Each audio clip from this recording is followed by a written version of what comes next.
माहिती जी आहे बब्बू आपल्याकडून जाणून घेत राहू। यानंतर जाणार आहोत नांदेडला। नांदेडमध्ये काय चित्र आहे ते आपण बघूयात। कोरोनाचा हॉटस्पॉट ठरलेल्या नांदेड जिल्ह्यात आता मात्र परिस्थिती सुधारत असल्याचे चित्र आहे। गेल्या 5 दिवसांपासून रुग्णसंख्या ही कमी होतीये। जाणून घेऊयात आमचे प्रतिनिधी मुजीब शेख यांच्याकडून। मुजीब, खरं तर नांदेडमध्ये असे एक गाव आहे अमराबाद तांडा, जे की 15 दिवसात कोरोना मुक्त झाल्याचं कळतंय। नेमका राज काय आहे या गावाचा? 15 दिवसात हे गाव कसं नेमकं कोरोना मुक्त झालं? नियमावलीचं कसं पालन केलं गावकऱ्यांनी? हा कोरोनाचा हॉटस्पॉट ठरलेला होता।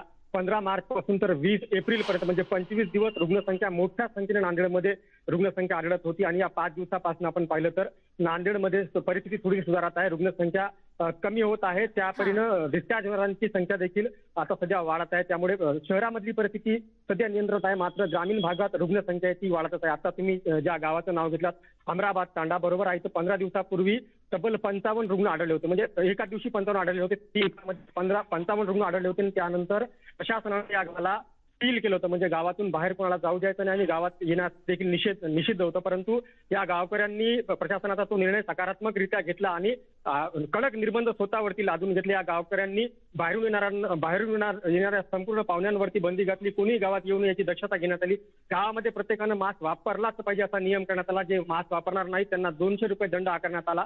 सकाळ आणि संध्याकाळ 2 वेळा गावकऱ्यांची टेम्परेचरची आणि ऑक्सिजनची तपासणी सरपंचांमार्फत या समितीमार्फत घेतली जात होती आणि जे 55 जे रुग्ण होते त्यापैकी जवळपास 53 रुग्ण 4 दिवसापूर्वी बरे झाले आणि जे उर्वरित होते ते 3 रुग्ण देखील आता पूर्णपणे बरे झाले। आणि या 15 दिवसाच्या कालावधीमध्ये म्हणजे 15 दिवसापूर्वी अचानक 55 रुग्ण आढळले, परंतु त्यानंतर एकही रुग्ण या गावकऱ्यांनी वाढू दिला नाही आणि अशा पद्धतीने नियमांचं काटेकोर पद्धतीने पालन या गावकऱ्यांनी केलं। इतकंच नाही तर शेजाऱ्याच्या घरी देखील जायची या गावकऱ्यांना परवानगी नव्हती। 15 दिवसात अशा पद्धतीने काटेकोर पद्धतीनं कोविड नियमांचं पालन करून या अमराबाद तांडा या गावकऱ्यांनी कोरोनाला गावातून हद्दपार केलेला आहे। स्वाती, अगदी मुजीब, खरं तर ते गावकरी आता तुमच्या सोबत हवे होते, पण त्या गावकऱ्यांशी आपण नक्की संवाद साधूयात की त्यांनी कशा पद्धतीने हे पालन केलं नियमांचं, जेणेकरून पूर्ण गाव त्यांनी कोरोना मुक्त केलेलं आहे। आणि सध्याच्या घडीला जिथे इतकं खरं तर नकारात्मकता पसरलेली आहे, अशा पद्धतीने प्रत्येक माणूस घाबरतोय कोरोनाचा संसर्ग झाल्यानंतर, अशामध्ये हे अख्खं गाव कोरोना मुक्त होणं म्हणजे खूप मोठी अचीवमेंट आहे राज्यासाठी संपूर्ण।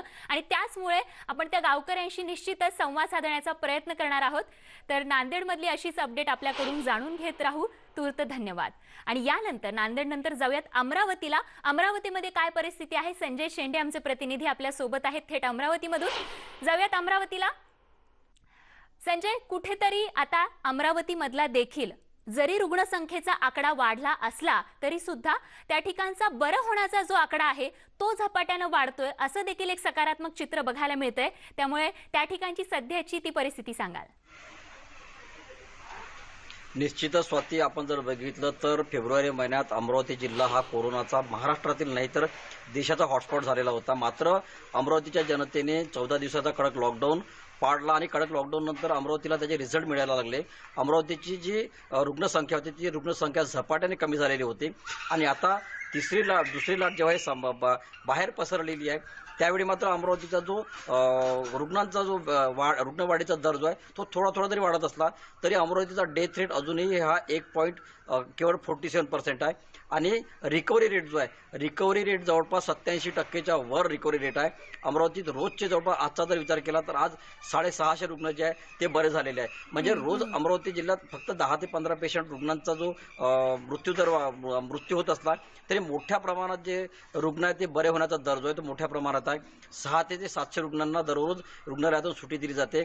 अमरावती जिल्ह्यात जवळपास काल परत एका नवीन कोविड रुग्णालयाची खासगी रुग्णालयाला मान्यता देण्यात आलेली आहे आणि अमरावतीत जवळपास 1781 रुग्ण जे आहे ते दाखल आहेत आणि डॉक्टर लोक सरकारी रुग्णालयाचा जर विचार केला तर अमरावतीच्या शासकीय कोविड रुग्णालयात जवळपास 350 रुग्णांवर त्या ठिकाणी उपचार सुरू आहे आणि त्या प्रमाणात जर बघितलं तर आपण शासकीय रुग्णालयातला डॉक्टरांचा स्टाफ असेल, नर्सेसचा स्टाफ असेल किंवा वॉर्ड बॉय असेल फार कमी आहेत। मात्र तरीही अनेक डॉक्टर असे आहेत की जे फेब्रुवारीपासून स्वतःच्या घरी गेलेले नाहीत। अनेक नर्सेस अशा आहेत की ज्यांनी त्या ठिकाणी स्वतःचं डिवोशन दिलेलं आहे, त्या घरी गेलेलं नाही आहे। हा निश्चितच अमरावतीकरांसाठी एक सकारात्मक असा आपल्याला म्हणता येईल की सकारात्मक ही बाब आहे अमरावतीकरांसाठी।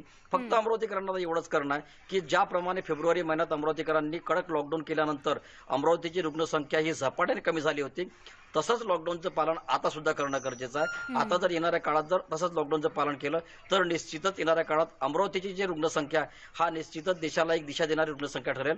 कारण अमरावती जिल्ह्यात ज्यावेळी हॉटस्पॉट झालेला होता त्यावेळी इतर जिल्ह्यातली रुग्णांची संख्या फार कमी होती. हो. मात्र अमरावती जिल्ह्यात मार्च एप्रिलचा जर आकडा आपण बघितला सुरुवातीचा तर केवळ 300 ते 400 रुग्णसंख्यापर्यंत रुग्णदर गेलेला होता.